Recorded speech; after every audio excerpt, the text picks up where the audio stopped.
계엄 당시 국회에 투입됐던 김영기 특수전사령부 1특전 대대장은 증인신문을 마치기 전 꼭 드리고 싶은 말이 있었다며 심경을 밝혔습니다. 군 생활 23년간 바뀌지 않은 게 있다면서 국가와 국민을 지키는 것이라고 했습니다. 그러면서 저는 사람에게 충성하지 않는다. 조직에 충성하고 그 조직은 국가와 국민을 지키라고 했다고 했습니다.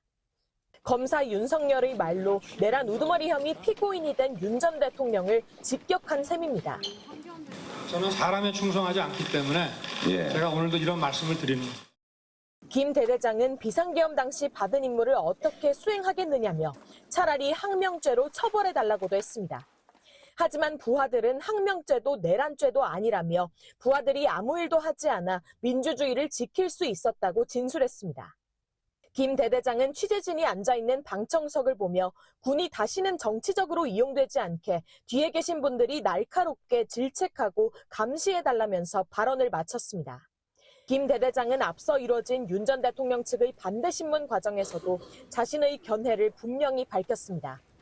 윤 전 대통령 측이 국회에 가서 질서 유지를 해야 한다는 생각은 해본 적이 없느냐고 묻자 질서 유지는 군의 임무가 아니라고 했고 제어를 못하면 군이 들어가는 게 비상계엄 아니냐는 질문에도 질서를 유지하는 데 총을 왜 가져가냐고 맞받아쳤습니다.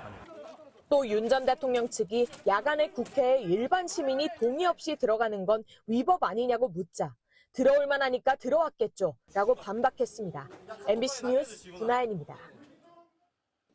법정에 나온 조성현 수도방위 사령부 제1경비단장은 이진우 전 수도방위 사령관으로부터 국회의원 끌어내라는 지시를 받았다고 재확인했습니다. 윤석열 전 대통령 측과 공방도 이어졌습니다. 윤 전 대통령 측이 그 지시가 군사작전적으로 가능한 지시처럼 보이냐고 묻자 조 단장은 불가능한 지시를 왜 내리는지 모르겠다고 반박했습니다. 또 의원 끌어내라는 게 즉흥적으로 할 수 없는 작전 아니냐는 질문에 조 단장이 그걸 왜 지시했을까 잘 알고 계시는데라고 되묻자 방청석에서 실소가 터져나오기도 했습니다. 윤 전 대통령 측이 또 원래 기억은 점점 희미해지는 게 아니냐고 묻자 특정한 기억은 점점 더 도드라질 수 있다는 걸 알았다고 조 단장은 맞받아쳤습니다. 조 단장은 질서 유지를 위해 국회에 병력을 투입했다는 윤 전 대통령 측 주장도 반박했습니다. 안전이 목적이라는 건 사후적이었다고 했고 시민 안전도 확보하면서 이 임무 수행하는 게 가능하냐는 질의에는 불가능하다고 잘라 말했습니다. 윤 전 대통령 측은 이진우 전 사령관이 지시를 내린 뒤 철회했다고 주장했는데 조 단장은 철회가 아니라 조정된 것이라며 철회에도 끌어내라는 지시가 없어진 건 아니라고 반박했습니다. 신문 과정에서 윤 전 대통령 측이 조 단장의 말을 끊거나 비슷한 취지의 질문을 반복하며 압박하자 재판부가 정리에 나서기도 했습니다.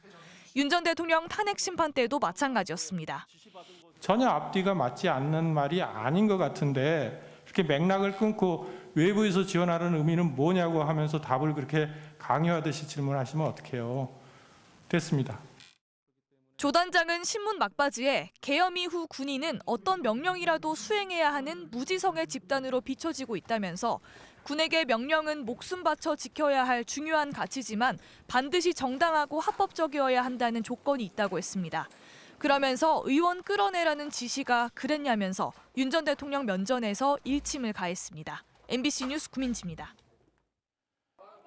윤석열 전 대통령 형사재판에 첫 번째 증인으로 출석한 조성현 육군 수도방위 사령부 제1경비단장. 국회의원을 끌어내라고 지시한 적 없다는 윤 전 대통령 진술을 정면으로 반박했습니다.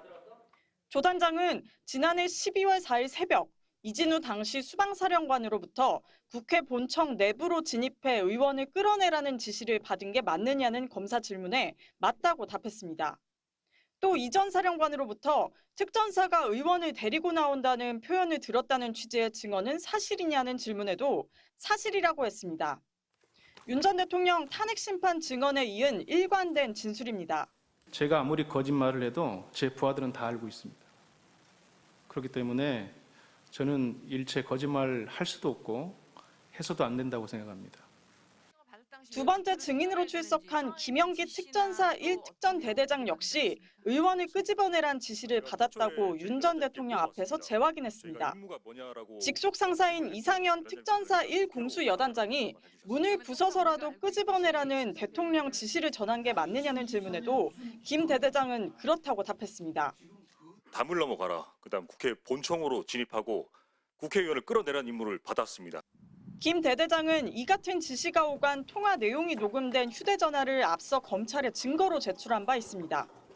윤 전 대통령은 초기에 겁먹은 사람들이 수사기관 유도에 따라 진술한 것이 이미 헌재에서 실체가 많이 밝혀졌다고 주장했지만 첫 재판 증인들은 보고들은 그대로 기존 진술을 고수했습니다. MBC 뉴스 이일입니다. 이제 12월 4일 날 00시 43분경에 도착한 후속 부대가 국회 울타리를 넘어서 갔는데 예. 그때 민간인들이 별로 없는 지역에 가서 집결해 있으라 이렇게 지시를 했었습니까? 내부 투입한 인원들은 그렇게 지시를 했습니다. 그러면 이제 요때 당시에 아까 뭐 15명이 안으로 들어가 있었는데 그 예. 이후에 후속 부대가 더 와가지고 얼마나 또 들어갔었습니까? 추가로 23명이 더 들어가서 최종 저희는 38명이 위치해 있었고 네. 저희는 대치되어 있는 곳을 회피해서 사람이 없는 곳에 저는 집결해 있으라고 집결해 있었다. 지시했습니다. 그리고 00시 48분경에 국회를 향해 출발한 후속 부대에 대해서는 서강대교를 넘지 말고 기다려라 이렇게 지시를 했었습니까? 예, 넘지 말라고 했습니다. 그렇게 지시한 이유는 뭔가요? 상황이 이례적이었고 그 임무가 목적이 불분명하다고 저는 생각했습니다. 그 어떤 작전을 하게 되면 작전 목적이 분명하게 무엇을 위해서라는 목적이 분명해야 되는데 단편적 과업만을 주셨는데 그것이 평상시에 우리가 고민하거나 생각지 못한 그런 임무를 준 겁니다. 국회를 통제하는 문제도 그렇고 또 의원을 끌어내라는 문제를 과업도 그렇고 그것을 들었던 군인 누구도 그걸 정상적이라고 생각하지는 않았을 것으로 저는 생각합니다. 그렇기 때문에 저 또한 일단은 후속 부대에 대해서는 오지 않는 게 좋겠다라고 판단하고 그리고 좀 더 저에게는 고민이 필요했던 시간이었습니다. 증인은 이제 그날 12월 4일 공안시경에 국회에서 비상계엄 해제 요구안이 가결된 후에 현장에 있는 팀장이 전화로 특전사가 빠지고 있는 것 같다는 보고를 하자 곧바로 수방사령관에게 전화를 걸어 저희도 퇴출하겠다 이렇게 보고를 한 사실이 있습니까? 예, 그렇습니다. 당시 저는 그 해제 의결이 된 것 자체도 모르는 상황이었었고 다만 보고를 받았을 때 내부에 있는 특전사가 뒤로 빠지는 상황이라고 해서 즉시 사령관께 보고를 하고 퇴출하겠다라고 보고드리고 빠졌습니다.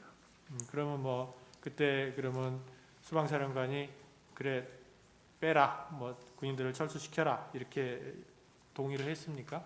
예, 바로 승인하셨습니다. 승인을 했고 그거 외에는 따로 위에서부터 바로 철수를 해라 뭐 어째라 이런 얘기를 미리 먼저 들은 건 아닌 거죠? 그렇습니다. 증인이 먼저 건의를 해서 승인을 받고 철수시켰다. 그렇습니다.